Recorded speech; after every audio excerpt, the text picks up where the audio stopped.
शाम को जब सौम्या फ्री हुई तो उसने ऋचा को कॉल किया। उधर से ऋचा की आवाज आई, हेलो। हाँ भाभी, कैसी हो? सौम्या को ऋचा की आवाज बिल्कुल नॉर्मल लग रही थी। उसमें कोई परेशानी या चिंता नहीं झलक रही थी। तो सौम्या भी एकदम नॉर्मल होते हुए बोली, हाँ ऋचा, मैं बढ़िया हूं, तुम बताओ, तुम और ऋतु कैसे हो? ऋचा बोली, हम दोनों तो बढ़िया हैं भाभी, और ऋतु तो बस पढ़ाई में लगी रहती है। अब उसका 12th है ना, तो बस 15 दिन में एग्जाम शुरू हो जाएंगे। सौम्या बोली, हाँ हाँ सही कह रही हो, 12th वालों के एग्जाम तो फरवरी लास्ट में ही शुरू हो जाते। अच्छा, कैसी प्रिपरेशन है उसकी? ऋचा बोली, अच्छी है, वैसे भी उसको पढ़ने के अलावा पूरे दिन कुछ काम नहीं है।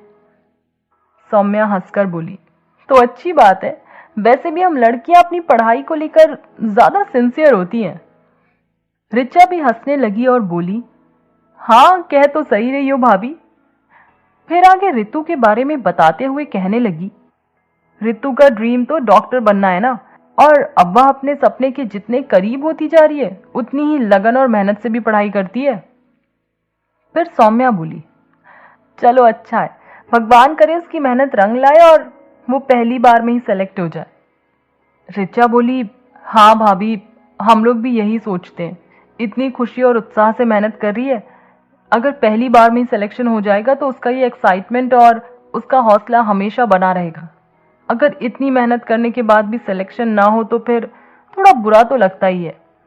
ऋचा की बात पर सौम्या बोली, हाँ सही कह रही हो, पर अभी से इतना मत सोचो, उसका सिलेक्शन हो जाएगा, देखना।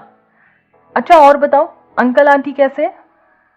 ऋचा बोली, सब अच्छे हैं भाभी, आप बताइए कॉलेज कैसा चल रहा है?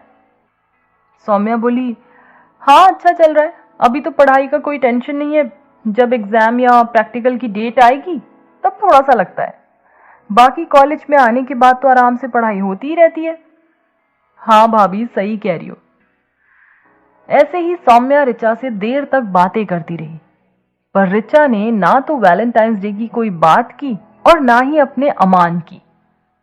सौम्या को थोड़ा बुरा तो लगा कि उसकी इतनी कोशिश के बावजूद ऋचा ने उसको दिल से अपना नहीं माना अभी तक। अगर माना होता तो ऋचा सौम्या को सब कुछ खुद ही बता देती। सौम्या के मन में तो ये आ रहा था कि वो ऋचा से पूछ ले, लेकिन अगर सौम्या ऋचा से अपनी तरफ से सब कुछ पूछती तो ले देकर पूरी बात साहिल के ऊपर आ जाती। इसलिए सौम्या ने फिलहाल चुप रहना ही समझा। थोड़ी बहुत बातें करने के बाद सौम्या ने फोन रखते हुए कहा, अच्छा ऋचा ठीक है।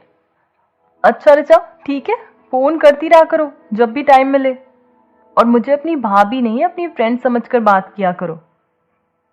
ऋचा बोली, हाँ भाभी, वो तो आप हो ही, इतनी बातें आपसे हो चुकी हैं, बिल्कुल लगता ही नहीं कि आप मुझसे दूर हो। और ऐसे कहकर मुस्कुराते हुए बाय बोलकर फोन रख दिया।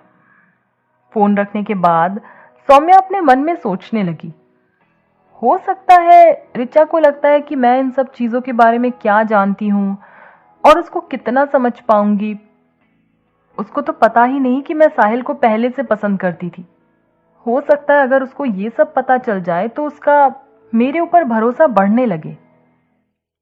इन्हीं विचारों में उलझी सौम्या मन ही मन खुद से ही बातें किए जा रही थी। तभी उसकी भाभी उसके पास आकर बोली, अरे सौम्या, तू कब से इतनी सीरियस होने लगी, चाय पिएगी? सौम्या ने हाँ में सिर हिला दिया और बोली, अरे भाभी, एक बात समझ नहीं आ रही है, और कहते कहते पूनम के साथ किचन में ही चली गई। पूनम चाय बनाने लगी और सौम्या अपने मन की सारी बातें एक एक कर पूनम को बताने लगी।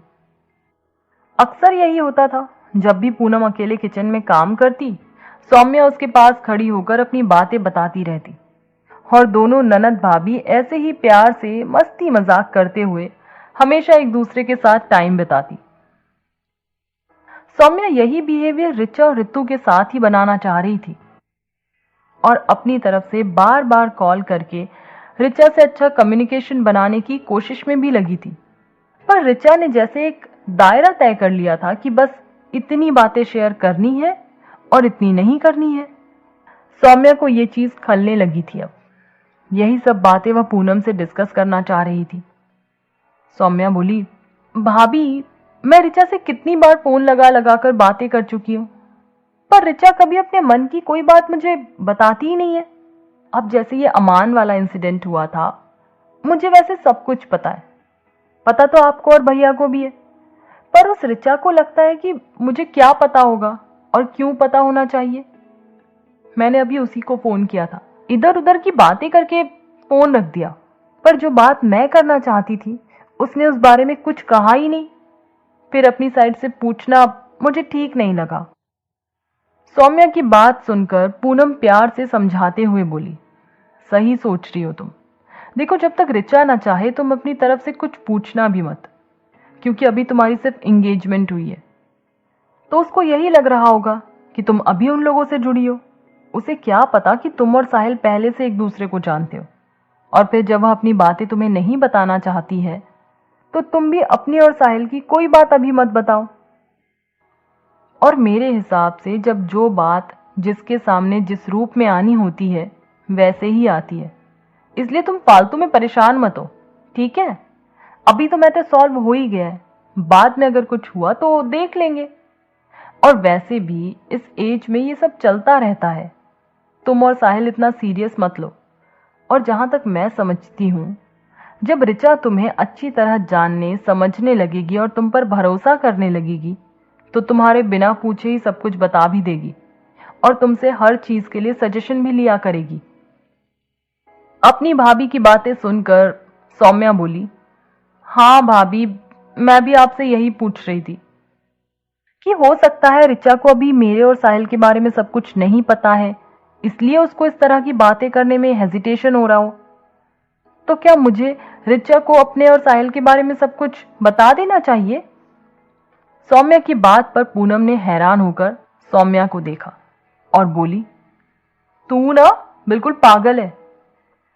कहां तो तू रिचा के बारे में जानना चाहती है और अब कहां खुद ही अपने बारे में बताने वाली है। कहकर पूनम हंसने लगी। पूनम के इस उत्तर पर सौम्या सोच में पड़ गई। आखिर सौम्या क्या करेगी? रिचा को बताएगी या नहीं? जानने के लिए